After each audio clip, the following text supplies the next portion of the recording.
Marido e esposa prende o pai idoso numa jaula e o deixa dias sem comida. E no final acontece que, antes não se esqueçam de se inscrever no canal e comentar de onde você é. Senhor Octávio observava pela janela de seu quarto as folhas douradas do ipê que ele mesmo plantara há 40 anos, quando comprara sua primeira loja no centro de São Paulo. O vento suave de fim de tarde balançava os galhos, fazendo as flores dançarem contra o céu alaranjado.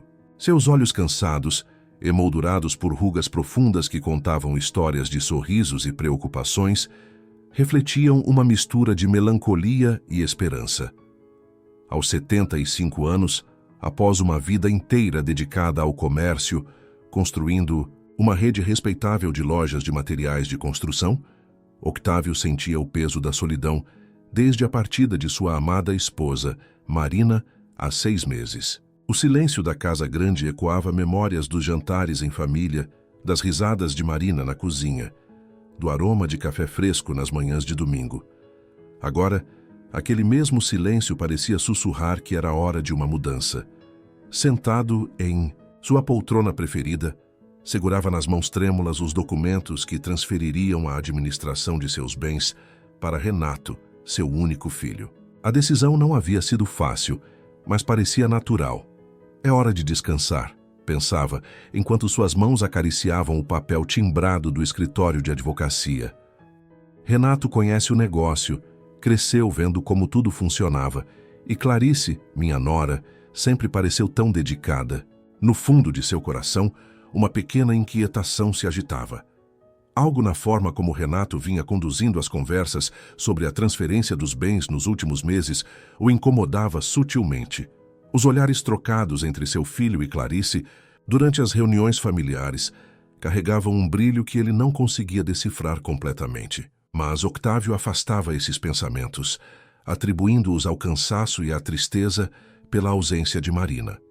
Naquela tarde, enquanto organizava alguns pertences em seu escritório, encontrou uma foto antiga. Ele, jovem e sorridente, ao lado de seu pai, inaugurando sua primeira loja. A memória o fez sorrir, lembrando-se das palavras sábias que seu pai sempre repetia. Filho, o maior patrimônio de um homem não está no que ele possui, mas no amor que ele semeia. Aquelas palavras ecoavam agora com uma força diferente. Teodoro, seu neto de 16 anos, entrou silenciosamente no escritório. O garoto era a luz dos seus dias, trazendo consigo a mesma gentileza que Marina possuía.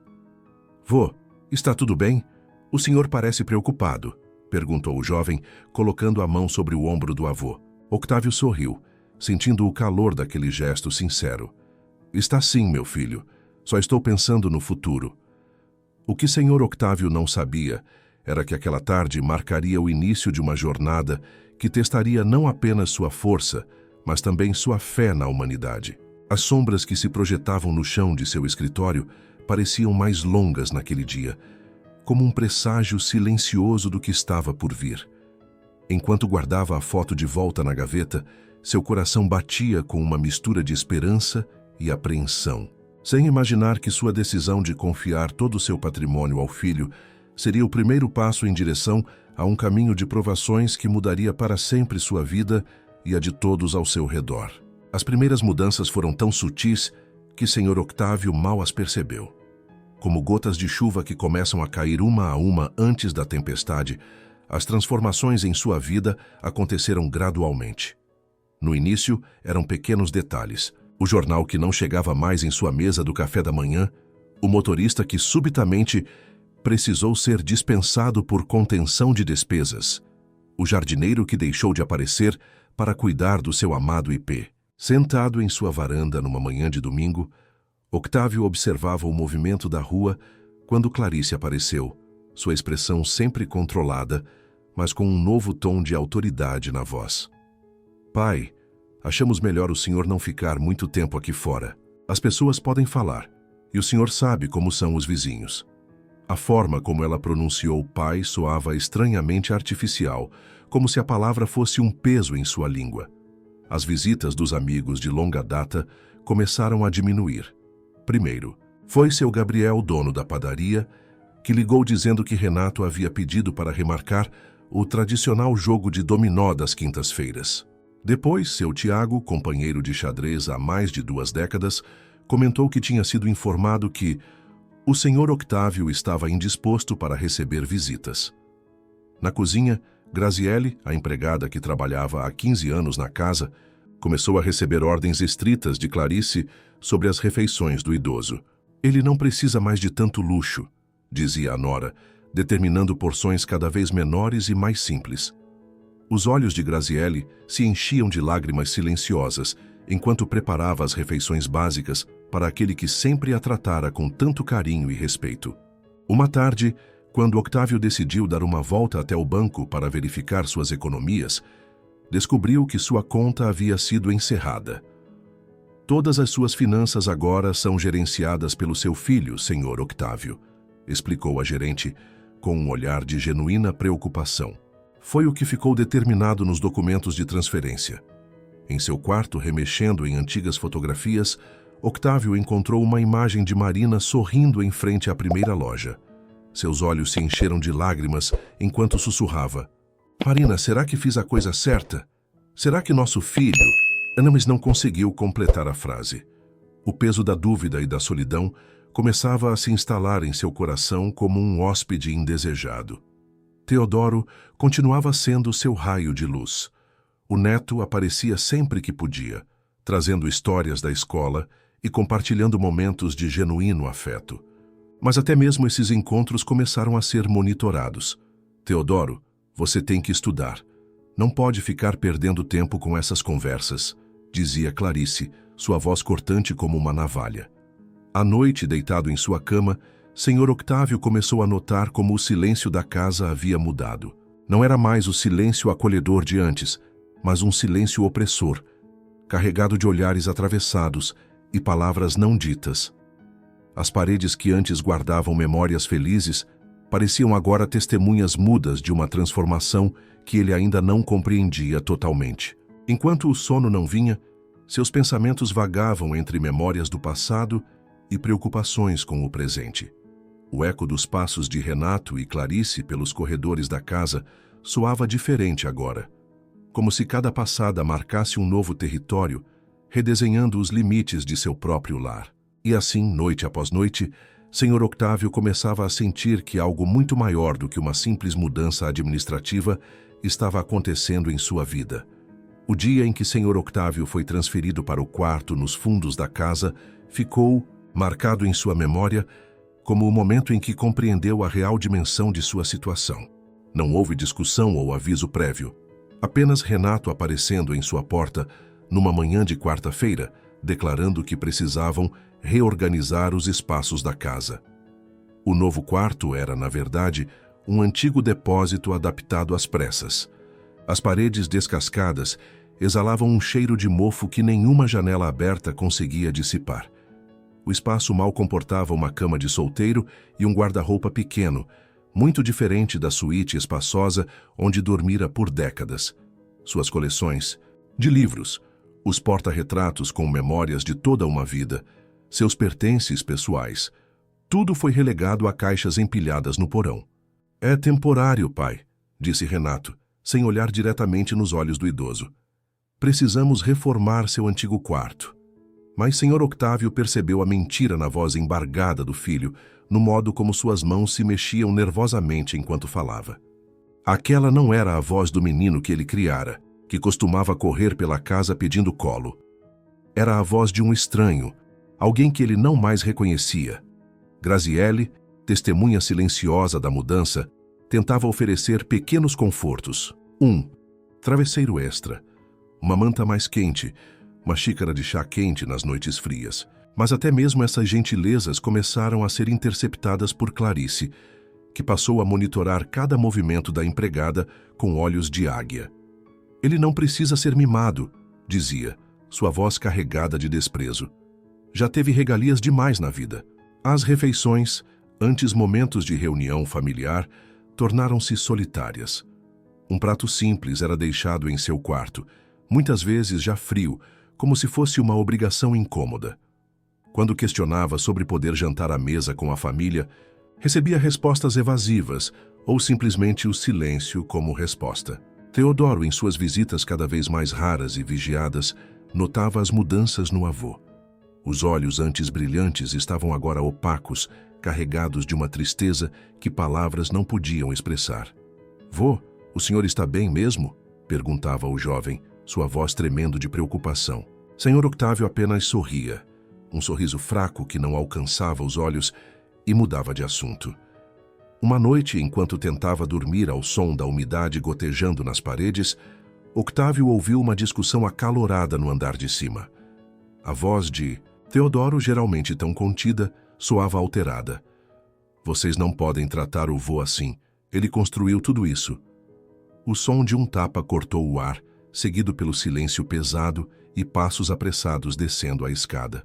No dia seguinte, Clarice apareceu em seu quarto com um sorriso forçado e um copo d'água. "Pai, preciso que o senhor tome este remédio para dormir." O médico receitou. Não havia médico algum, não havia receita alguma, mas Octávio percebeu que protestar seria inútil.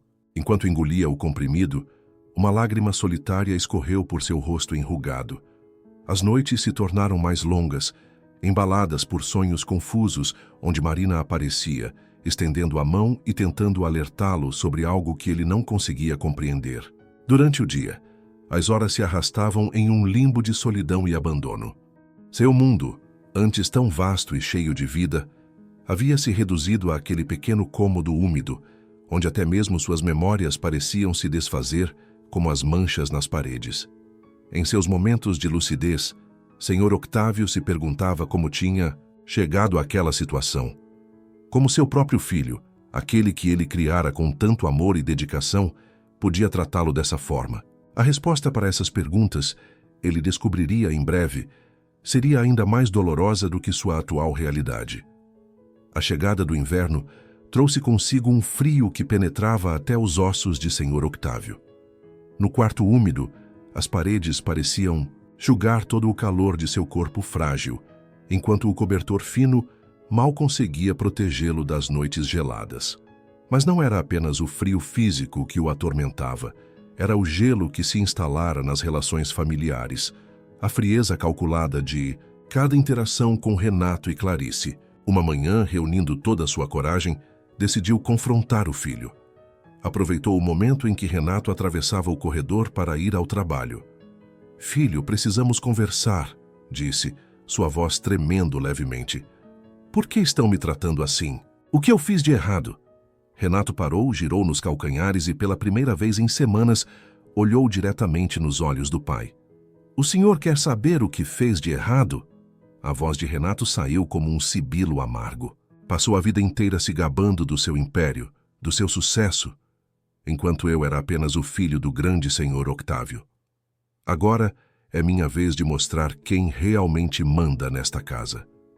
As palavras atingiram o idoso como golpes físicos, cada sílaba carregada de um ressentimento há muito cultivado. Graziele, que passava com uma bandeja de café da manhã, testemunhou a cena com horror. Mais tarde, quando conseguiu um momento a sós com o senhor Octávio, sussurrou: "Não desista. Patrão, Deus está vendo tudo isso." Mas antes que pudesse dizer mais, Clarice apareceu na porta, seu olhar cortante silenciando qualquer tentativa de consolo. As refeições tornaram-se ainda mais escassas. O café da manhã se resumia a um pedaço de pão dormido e um copo de café frio. O almoço, quando vinha, era apenas sobras do dia anterior. Senhor Octávio sentia seu corpo enfraquecer, mas algo dentro dele começava a despertar. Uma resistência silenciosa, uma recusa em se deixar quebrar completamente. À noite, quando todos dormiam, ele começou a escrever em pequenos pedaços, de papel que escondia sob o colchão. Eram memórias, pensamentos, um diário improvisado que servia como testemunho de sua lucidez e dignidade. "Marina", escrevia ele, "sei que você está me vendo de algum lugar. Me dê forças para aguentar, para não perder a esperança." Teodoro, percebendo o agravamento da situação, tentava desesperadamente ajudar o avô. Uma tarde, conseguiu esconder um pedaço de bolo em seu casaco e levá-lo até o quarto de Senhor Octávio. "Vô, O senhor precisa comer direito, sussurrou, seus olhos brilhando de lágrimas contidas. Foi surpreendido por Clarice, que o arrastou violentamente para fora do quarto. O som da discussão que se seguiu ecoou pela casa. Você está proibido de ver seu avô, já gritava Clarice. Ele está senil, não percebe? Precisamos mantê-lo isolado para o próprio bem dele. As mentiras soavam absurdas, mas Sr. Octávio percebia que eram parte de um plano maior, uma narrativa cuidadosamente construída para justificar seu isolamento.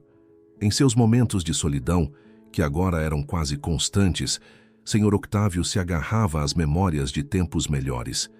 Lembrava-se de quando ensinou Renato a andar de bicicleta, das festas de aniversário, dos natais em família. Como seu filho carinhoso havia se transformado neste homem cruel. A pergunta o atormentava, mas ao mesmo tempo alimentava sua determinação de sobreviver. Uma noite particularmente fria, enquanto observava a lua através da pequena janela de seu quarto, Sr. Octávio fez uma promessa silenciosa a si mesmo. Não permitiria que quebrassem seu espírito. Poderiam controlar seu corpo, limitar seus movimentos, mas sua dignidade e suas memórias permaneceriam intactas. Era uma batalha, silenciosa que ele travava sozinho, mas era uma batalha que estava determinado a não perder. Naquela manhã de domingo, o céu amanheceu carregado de nuvens escuras, como se a própria natureza pressentisse o horror que estava por vir. Sr. Octávio acordou com o barulho de passos pesados e vozes abafadas vindos do quintal. Através da pequena janela de seu quarto, viu homens desconhecidos carregando barras de ferro e ferramentas. O coração do idoso acelerou quando Renato e 2 homens corpulentos entraram em seu quarto. "Pai, o senhor vai ter que vir comigo", disse Renato, sua voz fria como o metal que os homens carregavam. Não houve explicações, não houve chance de protesto. Com uma força desproporcional para lidar com um idoso fragilizado, os homens o conduziram para fora. No quintal, uma estrutura metálica havia sido erguida durante a madrugada. Uma jaula de ferro, não maior que um pequeno banheiro, coberta precariamente por uma lona. Sr. Octávio sentiu suas pernas fraquejarem ao compreender o destino que o aguardava. "Não, filho, por favor", sussurrou, mas suas súplicas foram recebidas apenas com o som metálico da porta da jaula se fechando. Da janela da cozinha, Graziele assistia à cena com as mãos tremendo e lágrimas silenciosas escorrendo pelo rosto. Ela sabia que aquele momento marcaria para sempre sua memória. O dia em que a crueldade humana superou qualquer compreensão. Clarice, percebendo sua presença, aproximou-se com um sorriso cruel. "Se contar para alguém, você sabe o que acontece, não é?" Os primeiros dias na jaula foram um teste de resistência física e mental. O chão frio de concreto, a lona improvisada que mal o protegia da chuva, o espaço exíguo que mal permitia que se deitasse, tudo parecia projetado para quebrar seu espírito. As refeições, agora reduzidas a pedaços de pão duro e água, eram empurradas por baixo da grade, como se ele fosse um animal. Teodoro, ao descobrir o que haviam feito com seu avô, enfrentou uma crise de consciência devastadora. Uma noite, conseguiu se esgueirar até a jaula. "Vô", chamou em um sussurro angustiado, "me perdoa por não ter impedido isso." Sr. Octávio, reunindo forças que nem sabia que ainda possuía, respondeu com voz rouca: "Não é sua culpa, meu filho. Não é sua culpa." As noites eram o pior momento. O frio cortante penetrava por entre as grades, e os sons noturnos do quintal pareciam amplificados pela escuridão. Em seus momentos de maior desespero, Sr. Octávio se agarrava às memórias de Marina. Imaginava sua esposa sentada ao seu lado segurando sua mão, dando-lhe força para continuar. Um dia, enquanto Renato supervisionava a limpeza do quintal, aproximou-se da jaula. Por um momento, pai e filho se encararam através das grades. "Por que, Renato?", perguntou o Sr. Octávio, sua voz quase um sussurro. "Por que tanta crueldade?" O filho desviou o olhar, e por um breve instante uma sombra de algo, culpa, talvez, passou por seu rosto, mas logo sua expressão endureceu novamente, e ele se afastou sem responder. Graziele, arriscando seu emprego e talvez até sua segurança, começou a deixar pequenos pacotes de comida escondidos próximos à jaula durante a noite. Era pouco, mas para Sr. Octávio, aqueles gestos de bondade eram como gotas de água no deserto de sua existência. Cada pedaço de pão contrabandeado, cada fruta deixada às escondidas, era um lembrete de que ainda existia humanidade no mundo. Em seus momentos de lucidez, entre as ondas de frio e fome, Sr. Octávio começou a entender que sua prisão não era apenas física. Era o símbolo de algo maior, a manifestação física do ódio e da ganância que haviam consumido seu filho e sua nora. Mas mesmo ali, cercado por grades de ferro e crueldade, uma pequena chama de esperança continuava acesa em seu coração. Não pela sua liberdade, que parecia cada vez mais distante, mas pela certeza de que um dia a verdade viria à tona. As semanas na jaula começaram a se confundir umas com as outras na mente de Sr. Octávio. Os dias se dividiam entre momentos de lucidez e períodos nebulosos, onde realidade e memória se misturavam como as sombras que dançavam nas paredes de sua prisão improvisada. Seu corpo, já fragilizado pela idade e pelos maus tratos, lutava contra o frio e a umidade que se infiltravam por entre as grades. Mas foi justamente nesse momento de maior provação que algo inesperado começou a acontecer. Durante as longas horas de solidão, Sr. Octávio desenvolveu um ritual próprio para manter sua sanidade. Toda manhã, assim que os primeiros raios de sol atravessavam a lona, ele se forçava a sentar-se ereto, ajeitava suas roupas da melhor maneira possível e começava a recitar em voz baixa as histórias de sua vida. O IP foi plantado em 1983, murmurava para si mesmo, no dia em que assinei o contrato da primeira loja. Essas memórias, narradas como um mantra diário, tornaram-se seu escudo contra o desespero. Cada história era uma pequena vitória contra aqueles que tentavam reduzir sua existência a nada. Enquanto isso, no quarto da casa principal, Teodoro passava noites em claro, seu jovem rosto marcado por olheiras profundas e uma determinação crescente. Com as mãos trêmulas, mas decididas, ele começou a documentar tudo em seu celular. Fotografias discretas tiradas pela janela do quarto, gravações de áudio das conversas de seus pais, anotações detalhadas de datas e eventos. Não posso deixar isso continuar, sussurrava para si mesmo enquanto organizava as evidências. A cada dia, seu arquivo digital crescia, assim como sua coragem. O medo que antes o paralisava estava sendo gradualmente substituído por uma resolução férrea de fazer a coisa certa, não importando as consequências. Graziele, percebendo as ações do jovem, tornou-se sua aliada silenciosa. Durante suas tarefas diárias, ela começou a deixar pequenos bilhetes para Teodoro, informando sobre os horários em que Renato e Clarice saíam de casa, sobre conversas que ouvia, sobre as condições cada vez mais precárias de Sr. Octávio. Uma tarde particularmente difícil, quando a chuva castigava sem piedade o quintal, Teodoro conseguiu se aproximar da jaula sem ser visto. "Vô", chamou suavemente. "Aguenta firme. Estou juntando provas. Vou tirar o senhor daqui." Sr. Octávio, através das grades molhadas, viu nos olhos do neto o mesmo brilho determinado que Marina costumava ter. "Meu filho", respondeu com voz rouca, "tenha cuidado, seus pais..." Mas Teodoro o interrompeu gentilmente. "Eles não são mais meus pais, vô, não depois disso tudo." A maturidade e a firmeza nas palavras do jovem fizeram os olhos do idoso se encherem de lágrimas, não de tristeza, mas de um orgulho profundo e doloroso. À noite, enquanto a chuva continuava seu concerto melancólico no telhado improvisado da jaula, Sr. Octávio sentia algo diferente crescer em seu peito. Não era apenas esperança. Era a certeza de que seu neto havia herdado não seus bens materiais, mas algo muito mais valioso, sua força moral, sua capacidade de distinguir o certo do errado, sua coragem de lutar pela justiça. Em seu quarto, Teodoro trabalhava incansavelmente em seu plano. Cada evidência era cuidadosamente catalogada, cada detalhe minuciosamente registrado. Ele sabia que precisava ser meticuloso. Uma única falha poderia colocar tudo a perder. Enquanto organizava as provas, Uma frase que seu avô costumava repetir ecoava em sua mente. A verdade é como água, sempre encontra um caminho para vir à tona. A luta pela sobrevivência de Sr. Octávio agora não era mais solitária.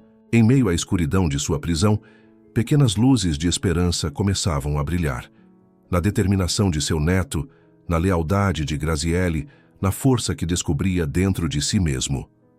O velho comerciante, que construíra um império com trabalho honesto, agora lutava sua batalha mais importante, a batalha pela própria dignidade. A manhã começou como tantas outras no cativeiro de Sr. Octávio, com o orvalho pingando através da lona precária e o frio penetrando seus ossos. Mas algo no ar estava diferente. Talvez fosse o silêncio incomum na casa, ou a forma como os pássaros pareciam mais agitados no quintal. Era como se a própria natureza pressentisse que aquele não seria um dia comum. Teodoro havia passado a noite em claro, finalizando os últimos detalhes de seu plano. Durante semanas, ele construíra meticulosamente um arquivo digital com fotos, vídeos e gravações que documentavam o sofrimento do avô. Cada imagem capturada às escondidas, cada áudio gravado secretamente era uma peça do quebra-cabeça que exporia a verdade.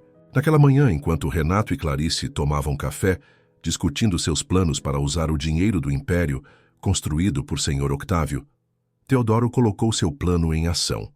Com as mãos tremendo, mas o coração firme, enviou todo o material que havia coletado para 3 destinatários diferentes: a polícia, o Ministério Público e um jornalista investigativo que ele havia contatado através de mensagens anônimas. "Hoje é o dia, vô", sussurrou Teodoro pela grade da jaula, aproveitando um momento em que seus pais estavam distraídos. "O senhor vai sair daqui." Os olhos cansados de Sr. Octávio encontraram os do neto, e neles viu uma determinação que o encheu de orgulho e esperança. Graziele, que havia ajudado Teodoro em seu plano secreto, mantinha-se alerta na cozinha. Ela sabia que sua participação silenciosa tinha sido fundamental. Os bilhetes escondidos, os momentos em que distraía Renato e Clarice, para que Teodoro pudesse fotografar ou filmar, as pequenas porções extras de comida que conseguia passar para o patrão. O primeiro sinal de que algo estava diferente veio com o som de sirenes ao longe. Renato e Clarice, inicialmente, não deram importância, mas quando 3 viaturas policiais pararam em frente à casa, acompanhadas por um carro do Ministério Público e uma van de reportagem, a realidade os atingiu como um raio. "O que está acontecendo?" gritou Clarice, seu rosto normalmente controlado, contorcido em uma máscara de pânico. Renato, percebendo a gravidade da situação, tentou correr para o quintal, provavelmente para esconder as evidências de seu crime, mas era tarde demais. Os policiais, munidos de um mandado judicial, rapidamente assumiram o controle da situação. Quando encontraram o Sr. Octávio na jaula, até mesmo os oficiais mais experientes ficaram visivelmente abalados. O idoso, apesar de sua condição física deplorável, mantinha uma dignidade surpreendente. "Meu neto", disse Sr. Octávio com voz fraca, mas clara. "Meu neto fez isso?" Um dos policiais assentiu, explicando que haviam recebido um dossiê completo documentando os abusos. Naquele momento, enquanto era cuidadosamente retirado de seu cativeiro, Sr. Octávio sentiu algo que há muito não experimentava: esperança. Teodoro observava tudo de sua janela, lágrimas silenciosas escorrendo por seu rosto. Não eram lágrimas apenas de tristeza pelo que seu avô havia sofrido, ou de alívio por finalmente vê-lo sendo resgatado. Eram lágrimas de uma compreensão profunda sobre o significado de família, amor e justiça. Renato e Clarice foram detidos ali mesmo, sob as câmeras dos jornalistas que já começavam a chegar ao local. A história do empresário bem-sucedido, que aprisionara o próprio pai em uma jaula, seria manchete nos jornais do dia seguinte. Mas para Sr. Octávio, o mais importante era a sensação de liberdade que voltava a experimentar. Enquanto era carregado em uma maca para a ambulância, Sr. Octávio segurou a mão de Teodoro com uma força que surpreendeu a todos. "Você é verdadeiramente meu herdeiro", sussurrou, "não pelo que possui, mas pelo que é." Naquele momento, Sob o sol da manhã, que parecia brilhar com mais intensidade, uma nova fase estava começando. Não apenas para Sr. Octávio, mas para todos os envolvidos naquela história de crueldade e redenção. O quarto do hospital era muito diferente da jaula no quintal. Paredes brancas e limpas substituíam as grades de ferro, e o cheiro de antisséptico tomava o lugar do odor de mofo e umidade. Sr. Octávio, deitado em uma cama macia pela primeira vez em meses, observava pela janela o movimento da cidade lá fora, enquanto uma enfermeira ajustava seu soro. Os médicos haviam sido claros em seu diagnóstico: desnutrição severa, desidratação, hipotermia e diversos problemas de saúde, causados pela exposição prolongada às condições desumanas do cativeiro. Seu corpo estava debilitado, mas sua mente permanecia surpreendentemente lúcida, como se a força interior que o mantivera vivo durante o cativeiro agora o ajudasse a se recuperar. Teodoro raramente saía do lado do avô. O jovem havia se transformado não apenas no herói que o libertara, mas também em seu guardião incansável durante a recuperação. Vô, trouxe uma sopa que a Graziele fez especialmente para o senhor, dizia ele, ajudando o avô a se alimentar com paciência e carinho. Graziele, agora livre do medo de Clarice, visitava Sr. Octávio sempre que podia. Suas visitas traziam não apenas o conforto de sua presença amiga, mas também histórias sobre como a cidade estava reagindo aos acontecimentos. O senhor não imagina, patrão, contava ela. As pessoas estão indignadas. Todos os antigos amigos do senhor querem ajudar de alguma forma. A notícia do resgate havia se espalhado rapidamente. Os jornais locais dedicaram manchetes inteiras ao caso, e a história do empresário bem-sucedido, que aprisionara o próprio pai, chocou a comunidade. As antigas relações comerciais de Renato começaram a se desfazer uma a uma, à medida que seus parceiros de negócio se recusavam a manter qualquer tipo de vínculo com alguém capaz de tamanha crueldade. Enquanto isso, na delegacia, Renato e Clarice enfrentavam as consequências de seus atos.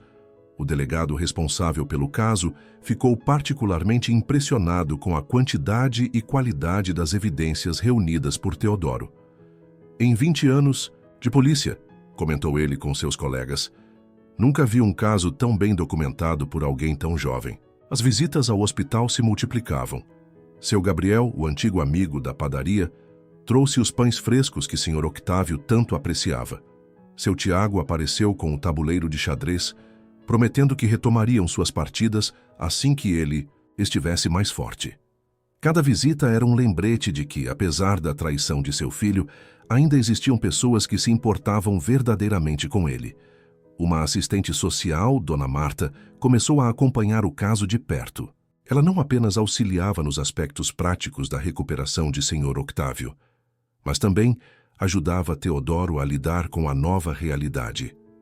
Você demonstrou uma força e maturidade extraordinárias, dizia ela ao jovem, mas também precisa de apoio para processar tudo isso. À noite, quando o movimento do hospital diminuía, Sr. Octávio e Teodoro conversavam longamente. O avô compartilhava histórias de sua juventude, memórias de Marina, lições que aprendera ao longo da vida. O neto, por sua vez, falava sobre seus planos para o futuro, sobre como queria usar a experiência traumática que viveram para ajudar outras pessoas em situações semelhantes. Sabe, Teodoro, disse Sr. Octávio uma noite, sua voz mais forte do que nos primeiros dias. Quando estava naquela jaula, pensei que havia perdido tudo. Mas agora vejo que ganhei algo muito mais valioso. A certeza de que o verdadeiro caráter de uma pessoa se revela nos momentos mais difíceis. A recuperação física seria longa, os médicos alertavam, mas a cada dia pequenas vitórias eram celebradas. O primeiro banho sem ajuda, os primeiros passos pelo corredor do hospital, o primeiro sorriso genuíno ao ver o sol da manhã. Cada conquista era um tijolo na reconstrução, não apenas de sua saúde, mas também de sua dignidade. A sala de audiências do fórum estava lotada naquela manhã. Sr. Octávio, ainda usando uma bengala para se locomover, mas, visivelmente, mais forte após semanas de recuperação no hospital, Sentava-se dignamente ao lado de seu advogado. Teodoro, em um terno emprestado que parecia grande demais para seu corpo jovem, mantinha-se próximo ao avô, como um guardião silencioso. A promotora, doutora Helena Santos, havia se dedicado pessoalmente ao caso. Durante semanas, ela trabalhou incansavelmente, reunindo depoimentos, organizando as evidências coletadas por Teodoro e construindo um caso sólido contra Renato e Clarice. Este não é apenas um caso de maus tratos a idoso, declarou ela em sua argumentação inicial. É um retrato da ganância e da desumanidade levadas ao extremo. Graziele foi a primeira testemunha chamada. Com voz trêmula, mas firme, descreveu os meses de horror que presenciara. Eu via o seu Octávio definhando dia após dia. Tentava ajudar como podia, mas tinha tanto medo. Eles ameaçavam me demitir, diziam que iam me denunciar por roubo se eu falasse alguma coisa. Suas palavras, carregadas de emoção e verdade, causaram comoção no tribunal. O depoimento mais impactante, no entanto, foi o de Teodoro. O jovem descreveu metodicamente como documentou os abusos, apresentando cada evidência com uma maturidade que impressionou até mesmo o juiz. Não podia permitir que continuassem machucando meu avô, explicou ele, sua voz firme apesar das lágrimas nos olhos. Ele me ensinou sobre integridade e coragem, e eu precisava honrar esses ensinamentos.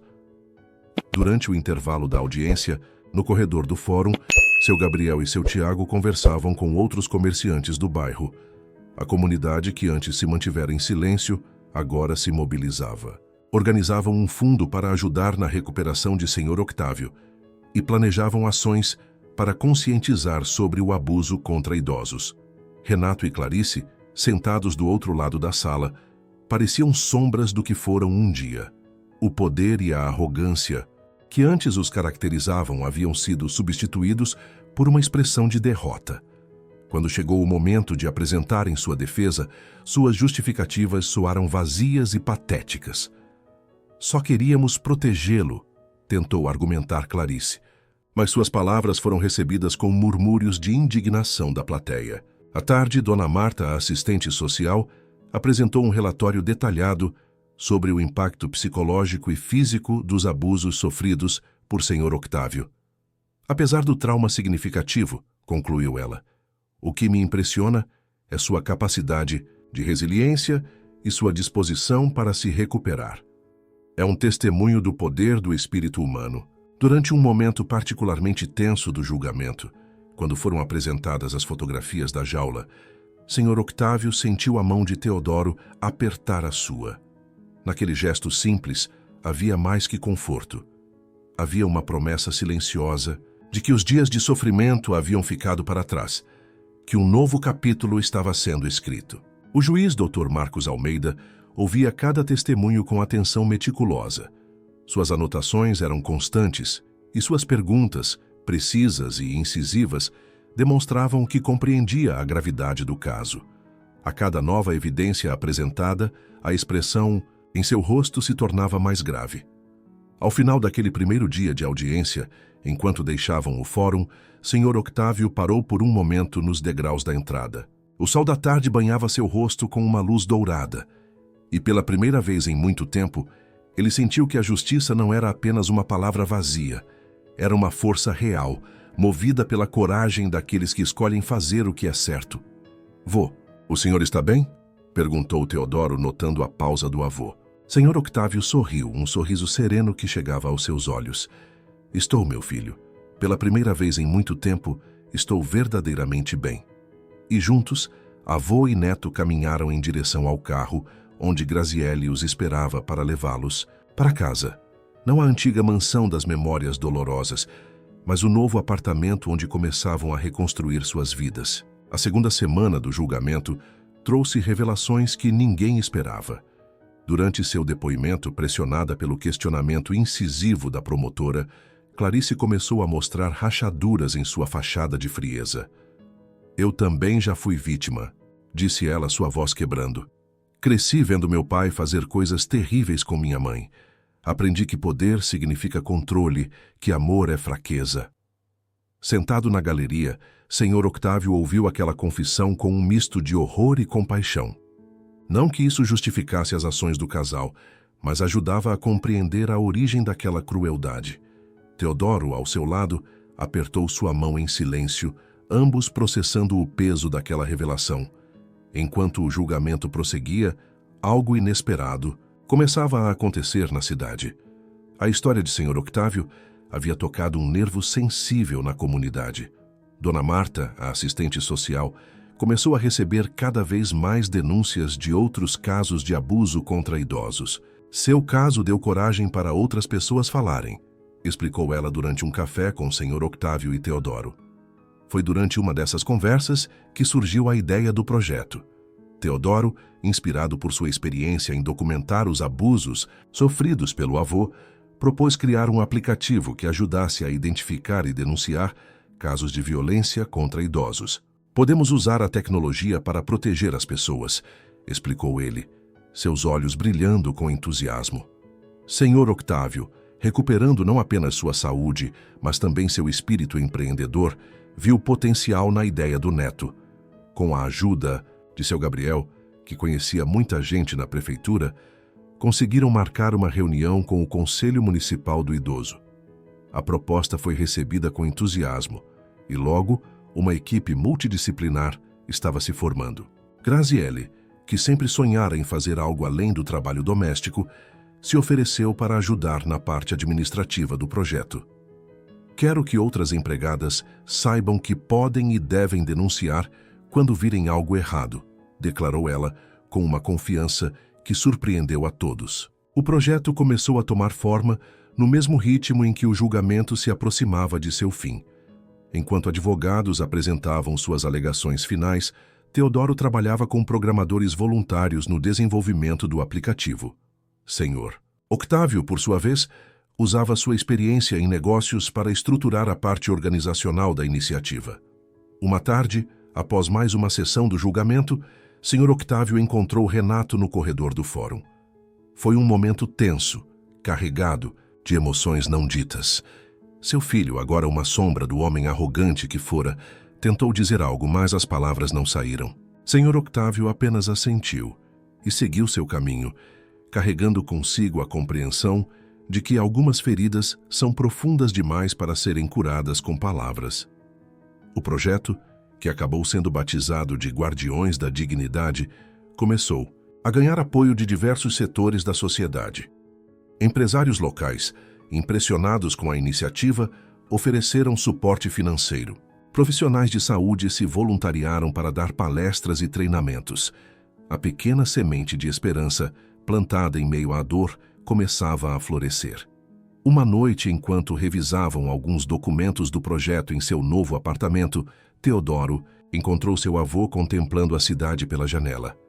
"No que está pensando, vô?"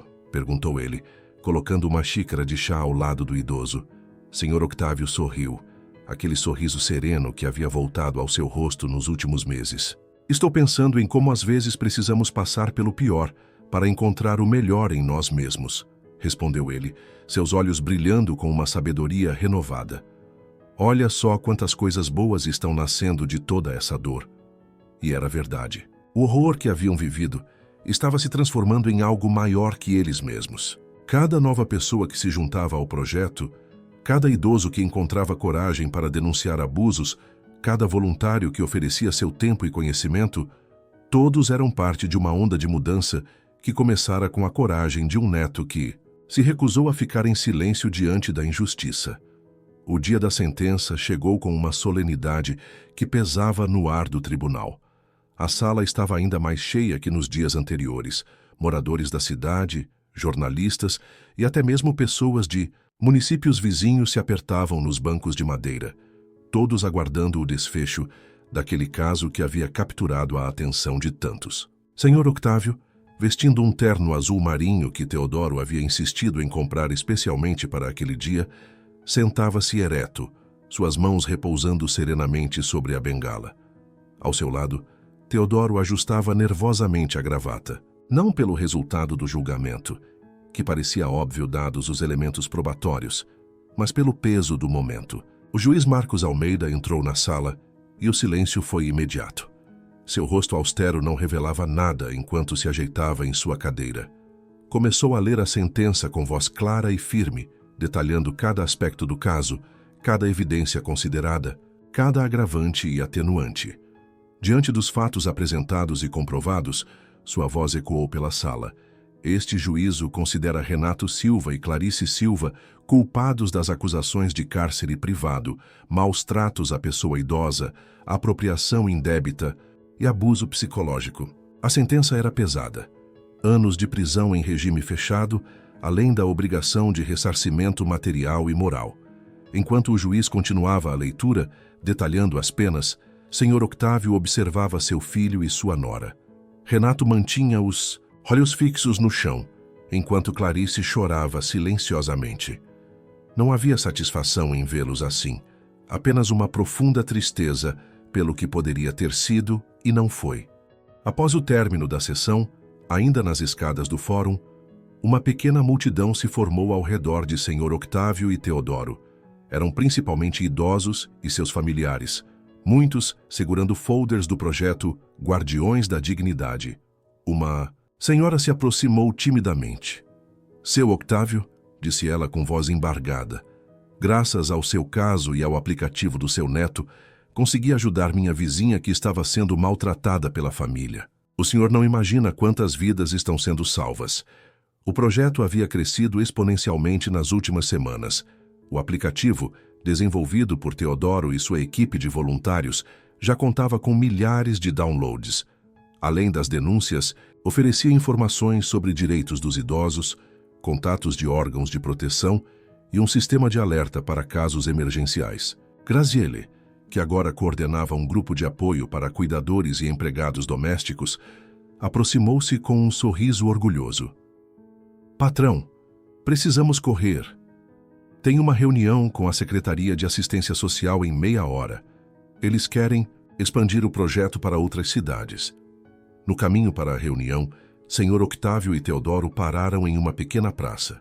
Era outono, e as folhas douradas caíam suavemente, lembrando aquela tarde em que tudo começara, quando o Sr. Octávio observava seu IP pela janela do escritório. "Sabe, Teodoro", disse ele, ajeitando-se no banco da praça, "sempre acreditei que tudo na vida tem um propósito. Mesmo nos momentos mais escuros naquela jaula, algo dentro de mim dizia que aquilo não podia ser em vão." Teodoro sorriu, pegando seu tablet para mostrar ao avô as últimas atualizações do aplicativo. "E não foi, vô. Olha só nesta semana recebemos mais de 50 denúncias. 50 famílias que vão ter a chance de evitar o que aconteceu com a gente." O sol da tarde banhava a praça com uma luz dourada, fazendo as folhas caídas brilharem como pequenas moedas de ouro. Um grupo de idosos praticava tai chi ao longe, suas movimentações suaves lembrando uma dança com o vento. A cidade parecia diferente agora, mais consciente, mais vigilante, mais humana. "Marina ficaria orgulhosa", murmurou o Sr. Octávio, mais para si mesmo que para o neto. "Ela sempre dizia que as maiores vitórias vêm dos maiores desafios." Teodoro apertou o ombro do avô gentilmente, compreendendo o peso daquelas palavras. Naquele momento, sentados naquele banco de praça, avô e neto eram mais que sobreviventes de uma história de crueldade. Eram agentes de transformação, plantando sementes de esperança e dignidade que continuariam a crescer muito além de suas próprias vidas. O auditório da prefeitura estava lotado para o primeiro seminário dos Guardiões da Dignidade. Sentado na primeira fila, Sr. Octávio observava com orgulho, enquanto Teodoro apresentava as estatísticas do projeto. Mais de 200 casos de abuso identificados e interrompidos, 3.000 downloads do aplicativo, parcerias com 15 municípios, vizinhos e uma rede de voluntários que não parava de crescer. "Cada número que vocês veem aqui", explicava Teodoro, sua voz firme ecoando pelo microfone, "representa uma história, uma vida, uma família que teve a chance de mudar seu destino." Na plateia, rostos atentos acenavam em concordância. Muitos deles pertencentes a pessoas que haviam sido diretamente impactadas pelo projeto. Durante o coffee break, Senhor Octávio foi abordado por um senhor de cabelos grisalhos que se apresentou como Professor Carlos, da Faculdade de Serviço Social. Seu Octávio, sua história está inspirando uma revolução silenciosa. Estamos usando o caso do senhor como estudo nas aulas de proteção ao idoso, e os alunos estão desenvolvendo projetos incríveis a partir disso. Graziele, que agora coordenava o programa de treinamento para cuidadores, aproximou-se com um grupo de participantes. Sua transformação era notável, de empregada doméstica intimidada a uma líder respeitada que ajudava outras pessoas a encontrarem sua voz. Vocês precisam ouvir os depoimentos dessas mulheres, disse ela orgulhosa. Cada uma delas tem uma história de coragem para contar. À tarde, durante uma sessão especial do seminário, Senhor Octávio foi convidado a compartilhar sua experiência. Inicialmente hesitante, ele subiu ao palco apoiado em sua bengala. Olhou para a plateia e viu rostos que refletiam histórias semelhantes à sua, de dor, mas também de esperança. Quando estava preso naquela jaula, começou ele, sua voz ganhando força a cada palavra. Pensei que havia perdido tudo, minha liberdade, minha dignidade, minha família, mas descobri que algumas coisas não podem ser aprisionadas. Nossa capacidade de amar, de perdoar, de recomeçar. Enquanto falava, notou lágrimas nos olhos de muitos presentes. Uma senhora na terceira fila segurava a mão de sua cuidadora, ambas emocionadas. Um grupo de estudantes de direito tomava notas furiosamente, suas expressões determinadas a fazer a diferença em suas futuras carreiras. O que vivemos, continuou ele, não pode ser apagado, mas pode ser transformado. Cada denúncia que vocês fazem, cada idoso que vocês protegem, cada família que vocês ajudam a reconectar, isso é transformação. Isso é vida vencendo o medo. Após o seminário, seu Gabriel organizou uma pequena celebração em sua padaria. O estabelecimento, que agora ostentava orgulhosamente um adesivo dos Guardiões da Dignidade na vitrine, estava cheio de amigos, antigos e novos. Seu Tiago trouxe o tabuleiro de xadrez e logo uma partida amigável se desenvolvia em meio a conversas animadas e risadas. Em um momento quieto, Teodoro encontrou o avô contemplando a rua através da vitrine da padaria. Algum problema, avós? Perguntou preocupado com o olhar distante do idoso. Não, meu filho, respondeu o senhor Octávio com um sorriso sereno. Estava apenas pensando em como a vida é surpreendente. Sabe aquele ipê no quintal da antiga casa? Mesmo no inverno mais rigoroso, ele sempre encontrava força para florescer. Acho que somos assim também, capazes de florescer mesmo nas circunstâncias mais adversas. Naquele momento, Dona Marta entrou apressada na padaria carregando uma pasta cheia de documentos. Precisamos da ajuda de vocês, anunciou ela, mal contendo a excitação. A Secretaria Estadual do Idoso quer implementar o programa em todo o Estado. Eles querem que o Guardiões da Dignidade se torne política pública. A notícia foi recebida com uma explosão de alegria. Enquanto todos comemoravam, Senhor Octávio sentiu uma paz profunda se instalar em seu coração. Ali, rodeado de pessoas que haviam se tornado sua nova família, percebeu que sua história de dor havia se transformado em uma fonte de esperança para outros. Como o ipê que florescia no inverno, sua vida havia encontrado uma nova forma de beleza. Numa tarde tranquila de domingo, Senhor Octávio estava sentado na varanda de seu novo apartamento, uma cobertura modesta, mas acolhedora no centro da cidade. Em suas mãos, segurava um álbum de fotografias que Teodoro havia recuperado da antiga casa. As páginas amareladas contavam a história de uma vida inteira. A inauguração da primeira loja, o casamento com Marina, o nascimento de Renato, as festas em família, os momentos de alegria que agora pareciam pertencer a um outro tempo. Vô, trouxe seu chá, disse Teodoro, colocando uma xícara fumegante na mesinha ao lado. O jovem notou o álbum e sentou-se próximo ao avô, compartilhando aquele momento de reflexão.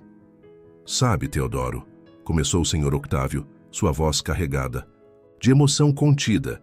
Às vezes me pego pensando em como chegamos até aqui, não apenas nos momentos difíceis, mas em toda a jornada. Seus dedos acariciavam suavemente uma foto, onde ele, muito mais jovem, segurava Renato ainda bebê nos braços. Construí um império com estas mãos, continuou ele, virando as páginas lentamente. Cada loja, cada negócio bem-sucedido, eu achava que estava construindo um legado para a família. Mas agora entendo que o verdadeiro legado não está nos bens materiais. Está nas lições que aprendemos, nas vidas que tocamos. O telefone tocou dentro do apartamento. Era Graziele, informando sobre uma nova denúncia recebida através do aplicativo. Um caso grave em um bairro próximo, uma senhora que precisava de ajuda imediata. Teodoro levantou-se para fazer as articulações necessárias, já acionando a rede de proteção que haviam construído. Sozinho novamente na varanda, senhor, Otávio deixou sua mente vagar pelos acontecimentos dos últimos meses. A dor ainda estava lá, como uma cicatriz que nunca desapareceria completamente. Mas agora ela tinha um propósito. Havia se transformado em algo maior que ele mesmo. Lembrou-se das palavras de Marina, que sempre dizia que Deus escrevia certo por linhas tortas. Você estava certa, meu amor, sussurrou para o vento. De alguma forma misteriosa, até mesmo o sofrimento pode se transformar em bênção. Sol começava a se pôr quando Teodoro retornou à varanda, trazendo notícias sobre o novo caso. Encontrou o avô com lágrimas nos olhos, mas um sorriso sereno no rosto.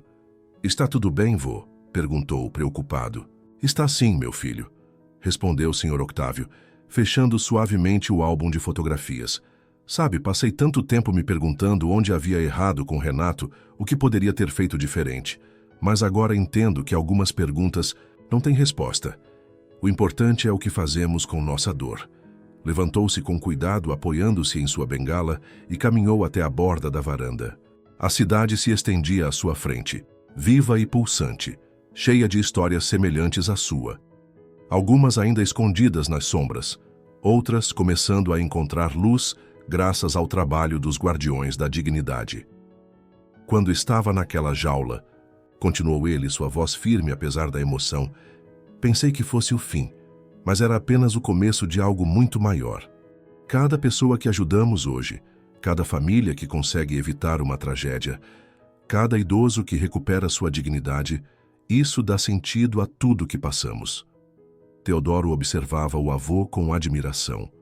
O homem frágil e quebrado que havia resgatado, meses atrás, tinha se transformado em um farol de esperança para tantos outros. Sua história de dor havia se tornado um instrumento de mudança, seu sofrimento convertido em força para ajudar o próximo. Marina sempre dizia que a verdadeira força não está em nunca cair, mas em sempre levantar, concluiu o Sr. Octávio, voltando-se para o neto com olhos brilhantes. Agora entendo completamente o que ela queria dizer. Não somos definidos pelos golpes que recebemos, mas pela forma como escolhemos reagir a eles.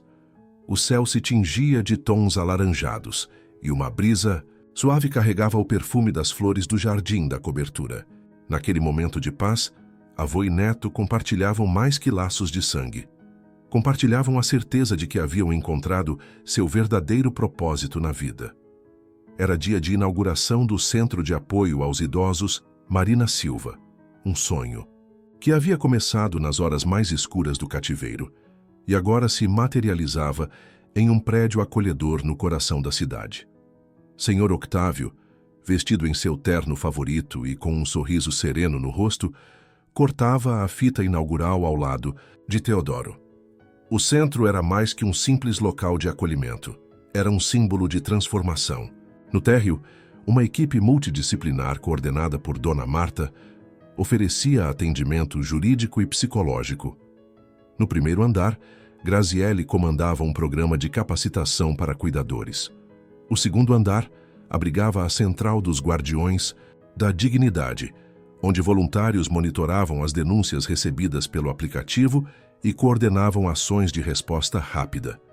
Quando penso que tudo começou com uma história de dor, comentou o Sr. Octávio durante seu discurso de inauguração, percebo que a vida tem uma sabedoria que muitas vezes não compreendemos. Cada pessoa neste salão hoje carrega suas próprias cicatrizes, mas também carrega a força para transformá-las em instrumentos de mudança. Entre os presentes estava uma senhora que havia sido resgatada de uma situação de abuso graças ao programa. Ao lado dela, sua filha segurava sua mão, ambas chorando silenciosamente. Não de tristeza, mas de gratidão por terem encontrado um caminho de reconciliação antes que fosse tarde demais.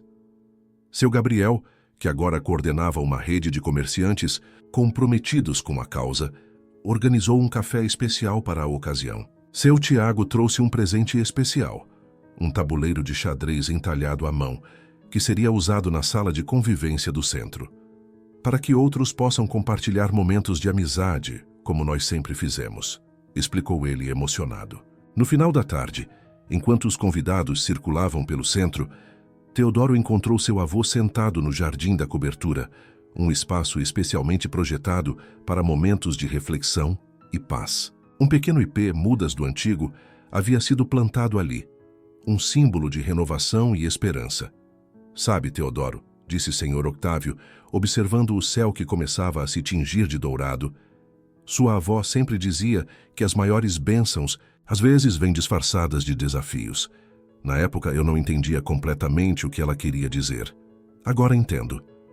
O jovem sentou-se ao lado do avô, compartilhando aquele momento precioso de reflexão. O senhor já pensou em quantas vidas mudamos, vô? Quantas pessoas encontraram coragem através da nossa história? Sr. Octávio sorriu, um sorriso cheio de paz e gratidão. Sim, mas sabe o que é mais importante? Não são apenas as vidas que salvamos, é a consciência que despertamos. Cada pessoa que passa por aquele portão leva consigo uma semente de transformação. No horizonte, o sol se punha lentamente, pintando o céu com tons de rosa e laranja. Uma brisa suave balançava as folhas do pequeno ipê, lembrando a ambos que mesmo nas menores coisas há promessas de crescimento e renovação. Quanto a Renato e Clarice, continuou o Sr. Octávio após um momento de silêncio, aprendi que o perdão não significa esquecer ou aceitar o que aconteceu. Significa libertar-se do peso do ódio e usar nossa experiência para evitar que outras famílias passem pelo mesmo. Naquele momento, o celular de Teodoro vibrou. Mais uma notificação do aplicativo, mais uma vida precisando de ajuda. Mas agora eles tinham uma estrutura, uma rede de apoio, uma comunidade inteira mobilizada para agir. É isso que significa recomeçar, concluiu o Sr. Octávio, levantando-se com a ajuda de sua bengala. Não é apagar o passado, mas construir algo novo e significativo a partir dele. Enquanto caminhavam de volta para dentro do centro, onde a celebração continuava, avô e neto compartilhavam mais que laços de sangue. Compartilhavam a certeza de que haviam encontrado seu verdadeiro propósito. A dor que um dia os separou de parte de sua família havia se transformado na força que os uniu a uma família muito maior. Todos aqueles que, através de sua história, encontraram esperança e coragem para mudar suas próprias vidas. O Centro de Apoio aos Idosos. Marina Silva ficaria ali como um monumento, não à tragédia que quase destruiu uma família, mas à força do amor, da coragem e da determinação em transformar dor em propósito, solidão em comunidade, desespero em esperança. E assim, enquanto as luzes da cidade começavam a se acender lá fora, Sr. Octávio sabia que havia encontrado uma paz que transcendia qualquer sofrimento. Seu legado não estava mais nas lojas que construíra ou nos bens materiais que acumulara, mas nas vidas que ajudava a transformar, na esperança que ajudava a semear, no amor que, mesmo depois de tanta dor, ainda encontrava força para florescer. E aí, pessoal, o que acharam do vídeo? Se inscrevam no canal, curtir e comenta qual parte mais te impactou da história.